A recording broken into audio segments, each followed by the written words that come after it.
Existem hoje no mundo 650 usinas que queimam lixo para produzir energia. A tecnologia, conhecida como Waste to Energy, é bastante conhecida na Europa, onde foram instaladas 390 térmicas a lixo. O Brasil não possui nenhuma usina como essas. Uma realidade que este pesquisador luta para mudar. Quando você fala em geração de energia a partir de resíduos, você tem uma receita, que é a venda de energia elétrica, a venda de recicláveis, principalmente os metais que aparecem nas cinzas, e também os créditos de carbono pelo metano evitado. É possível, hoje em dia, equacionar esse problema de maneira a que o Waste to Energy seja até mais competitivo do que a terra. Unai, uma pequena cidade no noroeste de Minas Gerais, começa a testar uma tecnologia que pode revolucionar a gestão de resíduos sólidos e acabar de vez com o antigo lixão. Esta usina carboniza o lixo recolhido na cidade e se transforma em fonte de energia. Todo o lixo que está caindo ele será aquecido a uma temperatura de 700 a 800 graus e tudo que é animal e vegetal vai desintegrar. Nessa desintegração ele forma o carvão.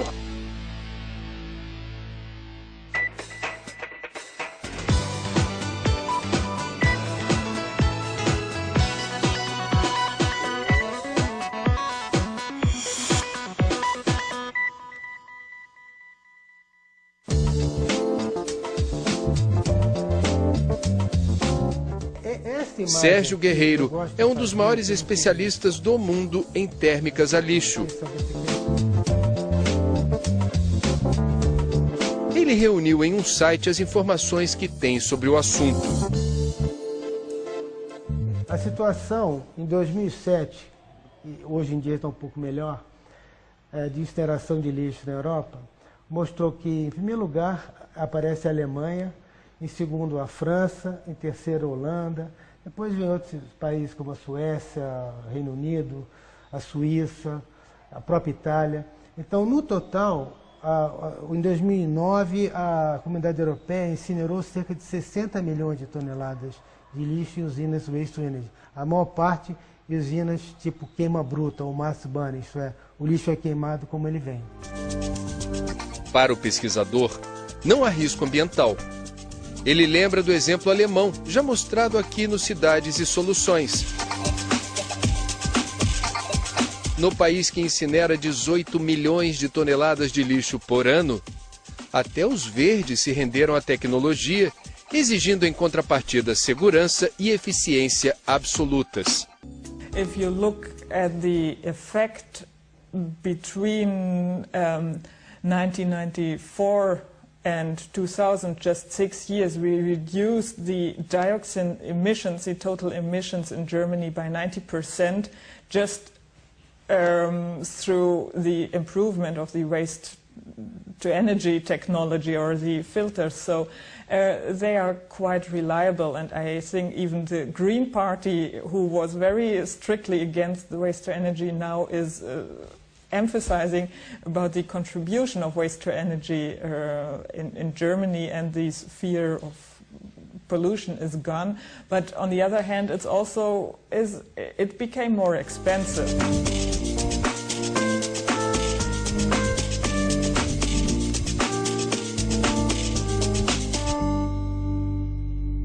Hoje em dia há um consenso.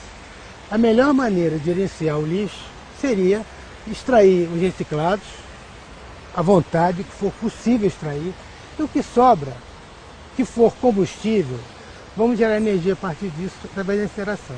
Esse é o consenso que se faz na Alemanha, na Suíça, em Singapura, em Viena. Viena acabou de ganhar o prêmio da cidade mais sustentável do mundo, que incinera todo o lixo. Pelas contas do pesquisador, apenas 20% dos plásticos descartados como lixo são reciclados. O resto se contamina na mistura com o lixo orgânico.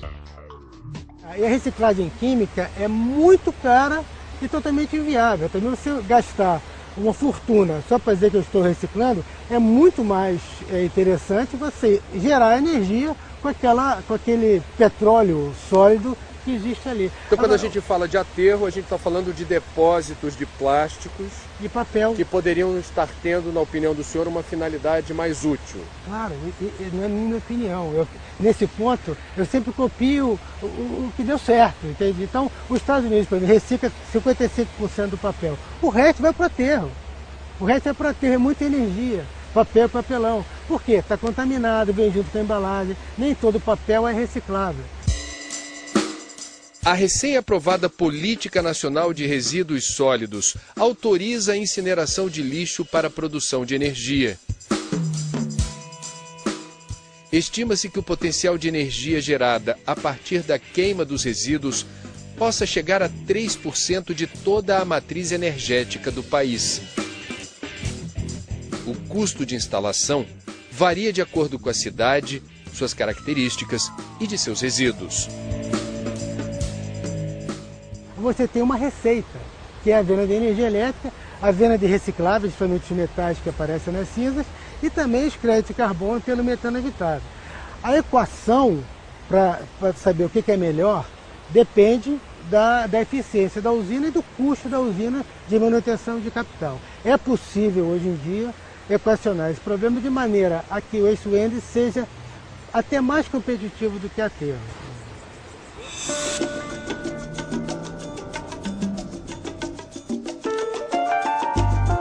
Unaí fica no noroeste de Minas Gerais, a 2 horas de carro de Brasília. Uma cidade pequena, menos de 80 mil habitantes, mas que cultiva boas ideias. Tem, por exemplo, sua própria feira literária. A prefeitura fecha a rua e chama as crianças para o teatro. E não é que no meio da peça falam do lixo.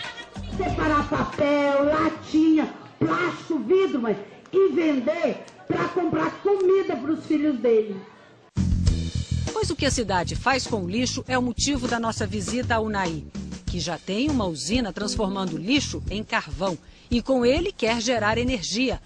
Invenções que saíram da cabeça de um engenheiro mecânico e viraram realidade nas mãos de um empreendedor, que pensa grande. Você quer ter uma termoelétrica gerando energia nessa cidade, é isso? É, nessa cidade e em Minas e no Brasil. A coleta do lixo nas ruas é como em outras cidades. Um caminhão e garis, correndo de um lado para o outro, pegando sacos e sacos de tudo que não tem mais utilidade para os moradores.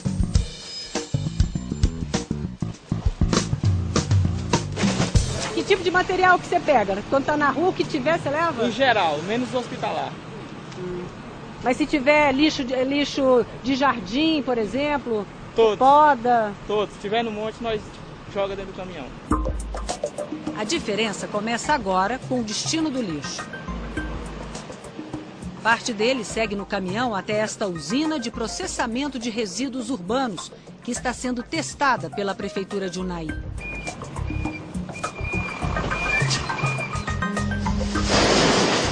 O lixo que foi recolhido das ruas é jogado dentro de um silo, do jeito que está, sem nenhuma separação de materiais. Cai tudo ali. Para a nossa usina, não é necessidade nenhuma de separação. Essa necessidade é só questão de administração interna. Para nós aqui, no jeito que ele vem, o que não tem valor econômico é o nosso negócio. Enquanto o lixo sobe pela esteira até o forno, não há contato manual. A velocidade da esteira pode ser controlada de acordo com a umidade do lixo. Se estiver muito molhado, pode subir mais rápido até o forno. Como a gente está em época de seca, esse lixo que está saindo aqui para a esteira, ele também está muito seco. Então não é possível ver o chorume, que é aquele líquido que faz parte do lixo e que normalmente contamina o solo nos lixões urbanos. No caso dessa usina, o Railton vai mostrar para a gente que esse chorume, esse líquido, tem uma destinação, tem um lugar certo para ele, não é isso, Railton? Sim. Quando o tempo está mais úmido, o tempo chuvoso, ele sai muito chorume, vem muito chorume no lixo, que é um líquido que é altamente contaminante para o solo. Mostra pra gente. Mas aqui nesta usina, nós temos uma coleta desse chorume, que é esta coleta aqui. Como vocês podem perceber, nós recebemos o chorume, mas não tem saída. Aqui é instalado um motor que joga esse chorume junto com o lixo. O mesmo destino que o lixo tem, ele é enviado também esse líquido dentro do forno, e dentro do forno ele é vaporizado. Então, uma vez vaporizado, tudo que era contaminante, ele vai ser destilado para transformar-se em um produto, em um novo produto para o mercado, como na indústria de abrasivos, indústrias químicas, utiliza este produto para a formulação dos seus produtos para seguir ao mercado. No lixo que chega à usina tem de tudo. O que é de origem vegetal, como o plástico que é feito à base de petróleo, ou de origem animal, vai se transformar em carvão. Latas e vidros que são de origem mineral vão continuar intactos. O lixo está caindo em uma área fechada, em um tubo fechado. E esta área aqui é uma fornalha. Essa fornalha, ela tem um consumo de 10% do carvão gerado pela usina. Então nós temos um excedente de 90% para o mercado. Então, neste caso aqui, todo o lixo que está caindo não está entrando em contato em nenhuma hipótese com chama. Ele está em uma área fechada, onde ele será aquecido a uma temperatura de 700 a 800 graus. E tudo que é animal e vegetal vai desintegrar. Nessa desintegração ele forma o carvão. É uma área... Ele vai desintegrar ou ele vai desidratar? Ele desidrata e posteriormente ele desintegra. Ele desintegra para formar a massa de carvão. Porque o carvão... O desintegra, você quer dizer que ele perde a forma original? Exatamente. Por exemplo... Mas ele não desaparece. Porque quando você fala desintegra, dá a impressão que ele desaparece. Não, ele quebra partículas. Né? Ele vai quebrando partículas. Um exemplo muito claro é uma latinha de refrigerante. Nós temos ali minério, que é o alumínio, e nós temos a tinta, que é de origem vegetal. Uma vez ele exposto no forno, essa tinta ela solta do alumínio, ela vira moinha de carvão e a latinha fica limpinha. Nós temos 700 graus. Bom, o alumínio entra em ponto de combustão, em ponto de fusão é 400 graus. Só que neste caso aqui ele não entra em ponto de fusão porque é temperatura úmida e não temperatura seca. O forno consegue carbonizar 3 toneladas de lixo por hora, a capacidade de um caminhão. E só no começo do aquecimento é preciso usar carvão vegetal comum. Depois, 10% do carvão produzido a partir do lixo serão suficientes para manter a temperatura a 800 graus centígrados. Significa que o forno irá gerar seu próprio combustível. Ailton, quanto tempo então vai ficar esse lixo aí carbonizando? Esse lixo que está entrando aqui, nós estamos colocando em média de 3 a 3,5 toneladas. Ele fica em média de 1 hora e após essa hora ele passa para uma área de resfriamento. Então nós vamos fazer o seguinte, Ailton, deixa eu te interromper. A gente vai fazer o seguinte, já que vai ter essa 1 hora dentro do forno de carbonização, a gente vai aproveitar para fazer um parês. Vamos lá no lixão urbano, normal, que a gente está acostumado a ver. E depois a gente volta para mostrar a sequência desse processo aqui na usina, ok? Vamos lá? Vamos lá. Então, vamos.